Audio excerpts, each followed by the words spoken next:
নমস্কার বন্ধুরা, আমি তোমাদের রঞ্জিত স্যার বলছি। আজকে আমি হিস্ট্রি জেনারেল তোমাদের লাস্ট মিনিট সাজেশান নিয়ে এসেছি। যেহেতু আমি হিস্ট্রি পড়াই, ঠিক আছে, 15 বছর ধরে, আমি তোমাদেরকে যে সাজেশানগুলো দিই অনার্সের পেপারে তোমরা দেখেইছো, CC8 CC9 10-এ পুরো ফুল সাজেশান এসছে।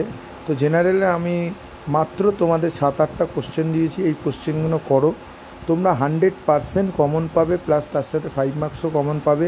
5 মার্কসের কোশ্চেন আমি আলাদা করে দিয়েছি, যেইগুলো স্টার আছে সেইগুলো করবে যারা পাস করতে চাও, ঠিক আছে। যাদের 5 নম্বর ওঠানো পড়েনি, করতে পারোনি, পড়ার টাইম পাওনি, তারা এইগুলো করে যাও। কোশ্চেন কমন পাবেই পাবে, 3টে 10 নম্বরের কোশ্চেন তোমরা পাবে। তোমরা বিভাগ খতেও দেখছো আমি ওখানে 4টে কোশ্চেন দিয়েছি, আর বিভাগ খতেও 3টে কোশ্চেন দিয়েছি। এইগুলো করো। তৃতীয় পানিপথের যুদ্ধের গুরুত্বের কারণ কি, পলাশিক লুণ্ঠন কাকে বলে, বাংলার দ্বৈত শাসন ব্যবস্থাটা করবে। স্টার মার্কগুলো বেশি ভালোভাবে করবে, স্টার মার্কগুলো খুবই ইম্পর্টেন্ট, ঠিক আছে। এই কোশ্চেনগুলো করো।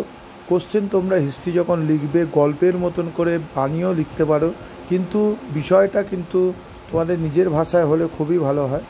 এবং 5 মার্কসের দেখো আমি মাত্র 5টা কোশ্চেন দিয়েছি, এইগুলো করো। তোমরা কোশ্চেন কমন পাবেই পাবে। কারোর যদি PDF দরকার হয় আমাকে হোয়াটসঅ্যাপে যোগাযোগ করতে পারো, ঠিক আছে। এই কোশ্চেনগুলো করো, আশা করি তোমরা 100% কমন পাবে, যেরকম অনার্সে CC4-এ পেয়েছো।